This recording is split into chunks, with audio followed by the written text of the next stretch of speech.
ফাঁসির সাজা বাতিলের দাবিতে এবার আন্তর্জাতিক আদালত এবং জাতিসংঘের মানবাধিকার কাউন্সিলে নালিশ জানাতে যাচ্ছেন বাংলাদেশের সাবেক প্রধানমন্ত্রী শেখ হাসিনা। শেখ হাসিনার পক্ষ থেকে লন্ডন ভিত্তিক বিখ্যাত আইনি সেবা প্রদানকারী প্রতিষ্ঠান বা ল ফার্ম কিংসলি ন্যাপলি এলএলপি বাংলাদেশের আন্তর্জাতিক অপরাধ ট্রাইব্যুনাল বা আইসিটিকে এই বার্তা দিয়েছে।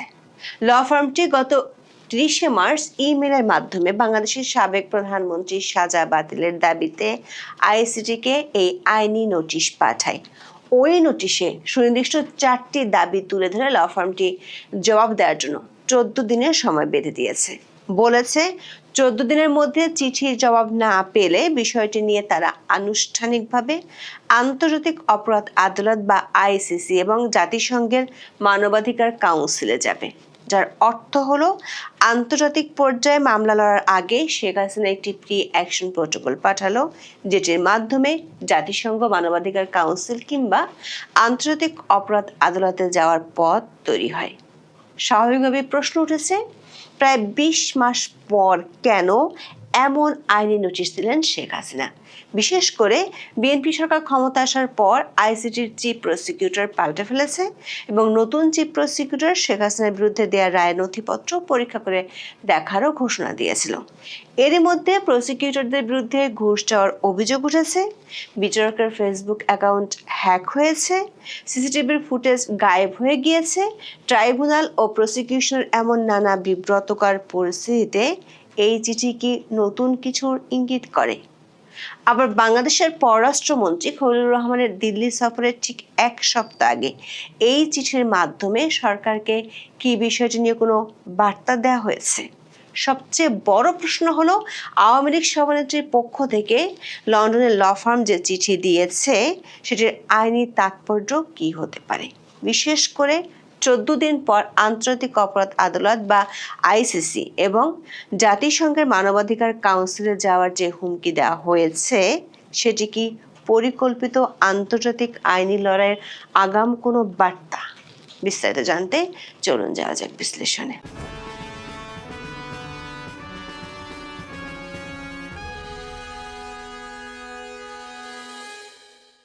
বাংলাদেশের সাবেক প্রধানমন্ত্রী শেখ হাসিনা দেশ ছেড়েছেন 20 মাস হতে চলল।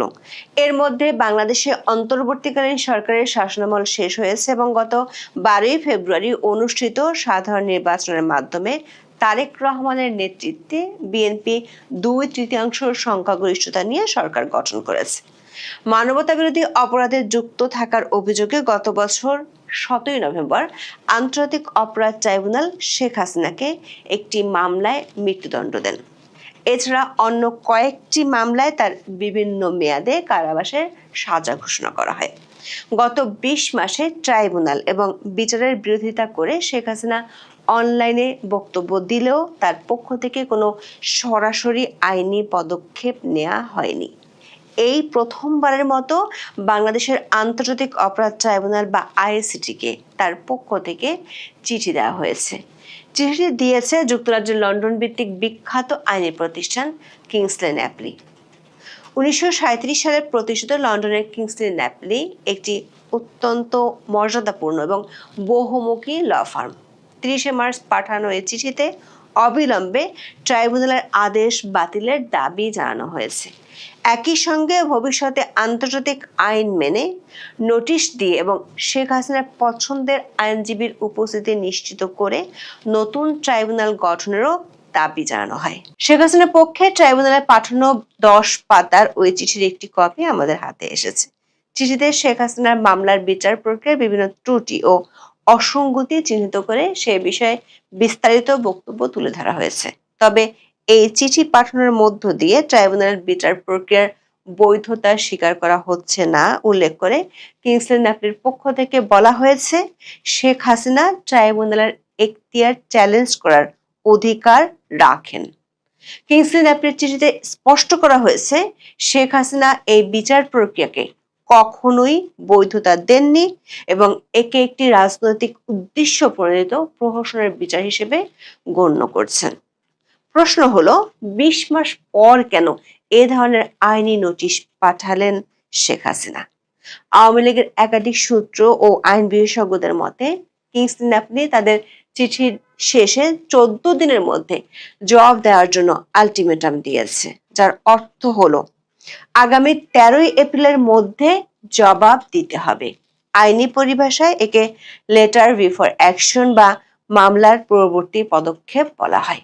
যদি 14 দিনের মধ্যে ট্রাইব্যুনাল বা বাংলাদেশ সরকার এই চিঠির কোনো সন্তোষজনক জবাব না দেয়, তবে কিংসলি ন্যাপলি দাবি করবে তারা ঘরোয়া প্রতিকার বা ডোমেস্টিক রেমিডিস পাওয়ার সব চেষ্টা করে ব্যর্থ হয়েছে। কিংসলি ন্যাপলি চিঠিতে স্পষ্টভাবে উল্লেখ করেছে, জবাব না পেলে তারা বিষয়টিকে আন্তর্জাতিক অপরাধ আদালত বা আইসিসি এবং জাতিসংঘ মানবাধিকার কাউন্সিলে নিয়ে যাবে। আন্তর্জাতিক মানবাধিকার আইন এবং আন্তর্জাতিক অপরাধ আদালতের নিয়ম অনুযায়ী কোনো আন্তর্জাতিক সংস্থায় অভিযোগ করার প্রধান শর্ত হলো দেশের ভিতরের সব আইনি পথ বা প্রতিকার বন্ধ হওয়া। কিংসলি ন্যাপলি এই চিঠির মাধ্যমে প্রমাণ করতে চাইছে বাংলাদেশে তারা আর কোনো ন্যায় বিচার আশা করতে পারে না, তাই আন্তর্জাতিক হস্তক্ষেপ প্রয়োজন। বিশ্লেষকরা মনে করেন বাংলাদেশের আন্তর্জাতিক অপরাধ ট্রাইব্যুনালকে চিঠি দিয়ে কিংসলি ন্যাপলি সেই গ্রাউন্ড তৈরি করে রাখলো। আন্তর্জাতিক অপরাধ আদালত বিশেষজ্ঞরা বলছেন আইসিসিতে কোনো ব্যক্তি সরাসরি মামলা করতে পারেন না, কারণ এটি কোনো দেওয়ানি আদালত নয়। তবে রোম স্ট্যাটিউটের 15 অনুচ্ছেদ অনুযায়ী যে কোনো ব্যক্তি, গোষ্ঠী বা বেসরকারি সংস্থা আইসিসি প্রসিকিউটরকে কোনো অপরাধ সম্পর্কে তথ্য দিতে পারে। কিংসলি ন্যাপলি আইসিসির প্রসিকিউটর বরাবর একটি বিস্তারিত প্রতিবেদন জমা দেবে, যাকে বলা হয় কমিউনিকেশন। এতে দাবি করা হবে বাংলাদেশের শেখ হাসিনার বিরুদ্ধে যে বিচার হয়েছে সেটি আসলে প্রহসনের বিচার এবং এটি নিজেই একটি মানবাধিকার বিরোধী অপরাধ। কিংসলি ন্যাপলি আইসিসির কাছে দাবি করবে বাংলাদেশ সরকার শেখ হাসিনাকে ন্যায্য বিচার দিতে অক্ষম বা অনিচ্ছুক। যদি আইসিসি প্রসিকিউটর মনে করেন এই তথ্যগুলোর ভিত্তি আছে, তবে তিনি একটি প্রিলিমিনারি এক্সামিনেশন বা প্রাথমিক তদন্ত শুরু করবেন। যদিও আইসিসি কোনো সার্বভৌম রাষ্ট্রের অভ্যন্তরীণ আদালতের রায় সরাসরি বাতিল করতে পারে না, তবে তারা যদি এই বিচার প্রক্রিয়া নিয়ে প্রশ্ন তোলে, তবে তা আন্তর্জাতিকভাবে বাংলাদেশের বর্তমান সরকারের ভাবমূর্তিকে মারাত্মকভাবে ক্ষতিগ্রস্ত করবে। দর্শক, কিংসলি ন্যাপলি তাদের চিঠিতে বাংলাদেশের আন্তর্জাতিক অপরাধ ট্রাইব্যুনাল ও তার বিচারিক প্রক্রিয়া নিয়ে 6টি সুনির্দিষ্ট অভিযোগ এনেছে। চিঠিতে উল্লেখ করা হয়েছে শেখ হাসিনার বিচার এমন এক বৈরী পরিবেশে অনুষ্ঠিত হয়েছে যেখানে আওয়ামী লীগ ও সমর্থকদের বিরুদ্ধে অন্তর্বর্তীকালীন সরকারের ধারাবাহিক নিবর্তন ও নির্যাতনমূলক পদক্ষেপ চলমান ছিল। 2025 সালের মে মাসে সন্ত্রাস বিরোধী আইনের অধীনে আওয়ামী লীগের কার্যক্রম নিষিদ্ধ করা হয়। পাশাপাশি রাজনৈতিক সহিংসতা, অপরাধীদের দায়মুক্তি এবং আওয়ামী লীগপন্থী আইনজীবীদের গ্রেপ্তারের মতো ঘটনা ঘটেছে। এমনকি আওয়ামী লীগ সম্পৃক্ত আইনজীবীদের উপর শারীরিক হামলা চালানো হয়েছে বলেও দাবি করা হয়। চিঠিতে এরই মধ্যে আইসিটি নিয়ে আন্তর্জাতিক বিশেষজ্ঞরা যেসব অভিযোগ তুলেছেন সেগুলোর রেফারেন্স তুলে ধরে শেখ হাসিনার বিচার প্রক্রিয়ার 4টি মৌলিক অধিকার লঙ্ঘনের অভিযোগ আনা হয়েছে। চিঠিতে বলা হয়েছে শেখ হাসিনার মামলার বিচার করার কোনো আইনি এখতিয়ার আইসিটির নেই, কারণ 1973 সালের আইসিটি আইনটি মূলত 1971 সালের মুক্তিযুদ্ধের সময় সংঘটিত গণহত্যা, মানবতার বিরুদ্ধে অপরাধ ও যুদ্ধাপরাধের বিচারের জন্য প্রণয়ন করা হয়েছিল। নির্দিষ্ট ঐতিহাসিক সময়কালের বাইরে এই ট্রাইব্যুনালের বিচার করার কোনো ম্যান্ডেট ছিল না। কিন্তু 2024 সালের আগস্ট মাসে অন্তর্বর্তী প্রশাসন জুলাই মাসের বিক্ষোভের সঙ্গে সম্পর্কিত অপরাধের বিচারের জন্য এই আইন সংশোধন করে, যা ট্রাইব্যুনালের সাংবিধানিক উদ্দেশ্যের বাইরে একটি বেআইনি সম্প্রসারণ। জুলাইয়ের সময়কার ঘটনাবলী বাংলাদেশের সাধারণ ফৌজদারি আদালতের এখতিয়ারভুক্ত বিষয়। বর্তমান ট্রাইব্যুনাল আন্তর্জাতিক আইন, বিশেষ করে আইসিসিপিআর এর 14-1 অনুচ্ছেদ অনুযায়ী স্বাধীন ও নিরপেক্ষ বিচার নিশ্চিত করতে ব্যর্থ হয়েছে বলে শেখ হাসিনার পক্ষ থেকে দেওয়া চিঠিতে মন্তব্য করা হয়েছে। চিঠিতে বলা হয় আইসিটির বিচারিক বেঞ্চ এবং প্রসিকিউটর টিম বিরোধী দলীয় রাজনৈতিক সংশ্লিষ্টতা থাকা ব্যক্তিদের দ্বারা পুনর্গঠন করা হয়েছে। আগের বিচারকরা আনুষ্ঠানিকভাবে অবসরে যাওয়া কিংবা অপসারিত হওয়া সত্ত্বেও তাদের কোনো ব্যাখ্যা ছাড়াই সরিয়ে দেওয়া হয়। পরে অন্তর্বর্তী সরকার হাইকোর্টের 23 জন অতিরিক্ত বিচারক নিয়োগ দেয় এবং কয়েকদিনের মধ্যে সেখান থেকে 3 জনকে নিয়ে আইসিটির নতুন বেঞ্চ গঠন করা হয়। এছাড়াও ট্রাইব্যুনালের চেয়ারম্যান বিচারপতি গোলাম মর্তুজা মজুমদার এবং বিচারপতি মহিদুল হক এনাম চৌধুরীর সঙ্গে বাংলাদেশ জামাতে ইসলামের সংশ্লিষ্টতার অভিযোগ রয়েছে বলে চিঠিতে উল্লেখ করা হয়। অপর বিচারক বিচারপতি শফিউল আলম মাহমুদের সঙ্গে বিএনপির প্রকাশ্য সম্পর্ক রয়েছে এবং তাকে ট্রাইব্যুনালে নিয়োগের মাত্র 6 দিন আগে হাইকোর্টের বিচারক হিসেবে নিয়োগ দেওয়ার কথাও চিঠিতে উল্লেখ করা হয়েছে। সবচেয়ে বিতর্কিত অভিযোগটি এসেছে বিচারপতি শফিউল আলম মাহমুদের বিরুদ্ধে, যিনি বিচার চলাকালে মন্তব্য করেছিলেন যে আসামিকে ফাঁসির দড়ি থেকে বাঁচানোর জন্য আইনজীবীদের চেষ্টা করা উচিত, যা শেখ হাসিনার আইনজীবীরা পূর্ব নির্ধারিত অপরাধী সাব্যস্তকরণ বা প্রিডিটারমিনেশন অব গিল্ট হিসেবে দেখছেন। আন্তর্জাতিক অপরাধ ট্রাইব্যুনালে দেওয়া চিঠিতে বর্তমান প্রসিকিউটর টিমকে পক্ষপাতমূলক বলে মন্তব্য করা হয়েছে। চিঠিতে বলা হয়েছে, আইসিটির সাবেক চিফ প্রসিকিউটর মোহাম্মদ তাজুল ইসলাম জামাতে ইসলামীর নেতাদের আইনজীবী ছিলেন এবং তিনি এবি পার্টির যুগ্ম আহ্বায়ক। তিনি বিচার চলাকালীন সময়েও দলের সমাবেশে অংশ নিয়েছেন। 2025 সালের মার্চ মাসে তাজুল ইসলাম একটি সমাবেশে আওয়ামী লীগকে নিষিদ্ধ করার দাবিও জানিয়েছিলেন। এছাড়া প্রসিকিউশন টিমের অন্যান্য সদস্যদের বিরুদ্ধে ঘুষ গ্রহণ ও দুর্নীতির বিশ্বাসযোগ্য অভিযোগ উঠেছে, যা ট্রাইব্যুনালের বৈধতাকে পুরোপুরি ধ্বংস করে দিয়েছে। চিঠিতে যথাযথ আইনি প্রক্রিয়া অনুসরণ না করে শেখ হাসিনার বিচার কাজ এগিয়ে নেওয়া হয়েছে দাবি করে বলা হয়, ইন্টারন্যাশনাল বার অ্যাসোসিয়েশনের হিউম্যান রাইটস ইনস্টিটিউট জানিয়েছে চার্জ গঠন সম্পর্কে কোনো আনুষ্ঠানিক নোটিশ দেওয়া হয়নি। এছাড়া শেখ হাসিনাকে তার নিজের পছন্দের আইনজীবী নিয়োগের অধিকার থেকে বঞ্চিত করা হয়েছে। রাষ্ট্রনিযুক্ত আইনজীবীর সঙ্গেও শেখ হাসিনার যোগাযোগ বা নির্দেশনার কোনো সুযোগ ছিল না। শেখ হাসিনার চিঠিতে বলা হয়েছে, অন্তর্বর্তীকালীন সরকার ভারতের কাছে শেখ হাসিনাকে হস্তান্তরের জন্য অনুরোধ করেছে, যা প্রমাণ করে যে তার অনুপস্থিতি স্বেচ্ছায় ছিল না এবং অনুপস্থিতিতে বিচার কোনোভাবেই যৌক্তিক নয়। আন্তর্জাতিক মানদণ্ড এবং আইসিসিপিআর এর 14 অনুচ্ছেদের ন্যূনতম গ্যারান্টি ছাড়া এই ধরনের ত্রুটিপূর্ণ প্রক্রিয়ায় মৃত্যুদণ্ড আরোপ করা মূলত সামারি এক্সিকিউশন বা সংক্ষিপ্ত মৃত্যুদণ্ড কার্যকরের শামিল। চিঠির শেষ অংশে শেখ হাসিনার পক্ষে কিংসলি ন্যাপলি ল ফার্ম কয়েকটি দাবি উল্লেখ করেছে। সেগুলো হলো শেখ হাসিনার বিরুদ্ধে দেওয়া রায় এবং সাজা আইনিভাবে বাতিল ঘোষণা করতে হবে। মৃত্যুদণ্ড কার্যকর করার জন্য কোনো পদক্ষেপ নেওয়া যাবে না। ভবিষ্যতে যে কোনো বিচারের প্রক্রিয়া আন্তর্জাতিক মানদণ্ড মেনে যথাযথ নোটিশ দিয়ে এবং নিজস্ব পছন্দের আইনজীবীর উপস্থিতিতে স্বাধীন ট্রাইব্যুনালে করতে হবে। আওয়ামী লীগের সঙ্গে যুক্ত আইনজীবী ও অন্যান্য নিরাপত্তা নিশ্চিত করতে বাংলাদেশ সরকারকে জরুরি পদক্ষেপ নিতে হবে।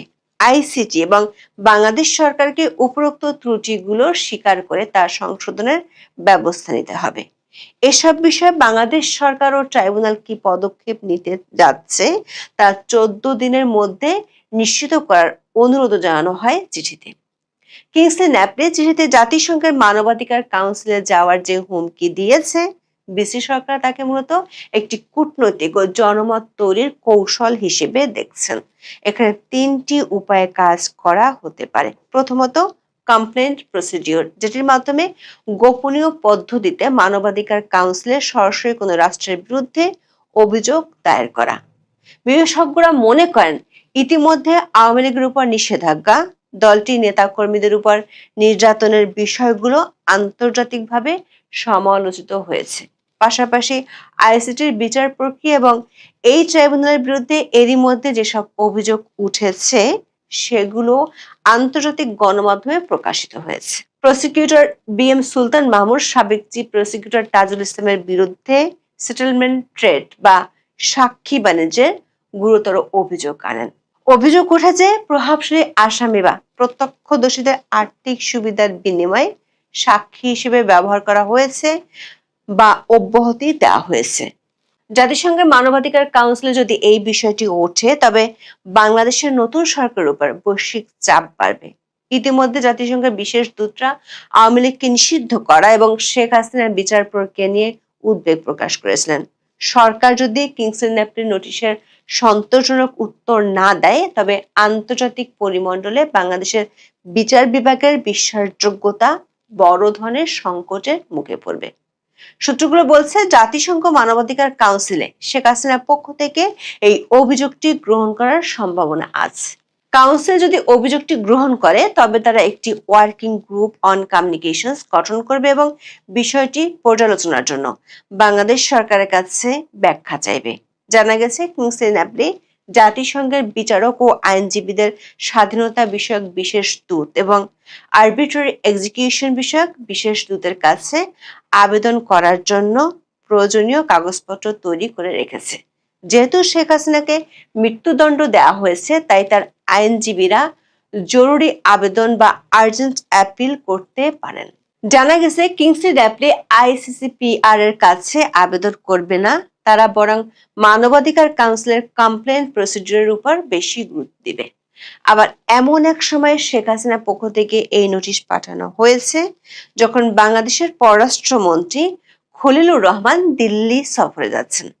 শেখ হাসিনা বর্তমানে ভারতে অবস্থান করছেন এবং ভারত তাকে হস্তান্তর করতে অনিচ্ছুক। কিংসলি ন্যাপলির এই নোটিশ ভারতকে একটি জোরালো যুক্তি দেবে। ভারত দাবি করতে পারবে যে, যেহেতু শেখ হাসিনার বিচার নিয়ে আন্তর্জাতিক পর্যায়ে বিতর্ক উঠেছে এবং মানবাধিকার লঙ্ঘনের অভিযোগ আছে, তাই তাকে হস্তান্তর করা আন্তর্জাতিক নিরাপত্তার জন্য ঝুঁকিপূর্ণ হতে পারে। যদি বাংলাদেশের ট্রাইব্যুনাল শেখ হাসিনার সাজা বাতিল না করে এবং তিনি আন্তর্জাতিক আদালতে যান, তবে ভারত সহ অন্যান্য দেশগুলোতে ইউনিভার্সাল জুরিসডিকশন প্রয়োগের আবেদন করা হতে পারে। এটি শেখ হাসিনার প্রত্যর্পণ প্রক্রিয়াকে জটিল করে তুলতে পারে, কারণ ভারত আন্তর্জাতিক আদালতের নির্দেশনাকে উপেক্ষা করে তাকে ফেরত পাঠাতে চাইবে না। দর্শক, বিশ্লেষকরা মনে করেন এই আইনি নোটিশটি একটি প্রি অ্যাকশন প্রোটোকল। 20 মাস পর পাঠানো এই চিঠি স্পষ্ট করে দিচ্ছে, শেখ হাসিনা আইনি লড়াইয়ের ময়দান বাংলাদেশ থেকে সরিয়ে বিদেশের মাটিতে নিতে যাচ্ছেন। লন্ডনের ল ফার্ম নিয়োগ করা এবং আইসিসি এবং জাতিসংঘে যাওয়ার হুমকি দেওয়ার লক্ষ্য হলো বাংলাদেশের বর্তমান বিচার ব্যবস্থাকে বিশ্ব দরবারে অগ্রহণযোগ্য ও রাজনৈতিক উদ্দেশ্য প্রণীত হিসেবে চিহ্নিত করা। আবার এই আইনি নোটিশটি কেবল শেখ হাসিনার ব্যক্তিগত লড়াই নয়, বরং এটি আওয়ামী লীগের রাজনৈতিক ভবিষ্যতের সাথেও জড়িত। আওয়ামী লীগ এই চিঠিকে তাদের রাজনৈতিক কামব্যাকের একটি হাতিয়ার হিসেবে দেখছে। এখন এ পর্যন্ত। সবাই ভালো থাকুন, সুস্থ থাকুন, নিরাপদে থাকুন। দেখা হবে আগামী পর্বে।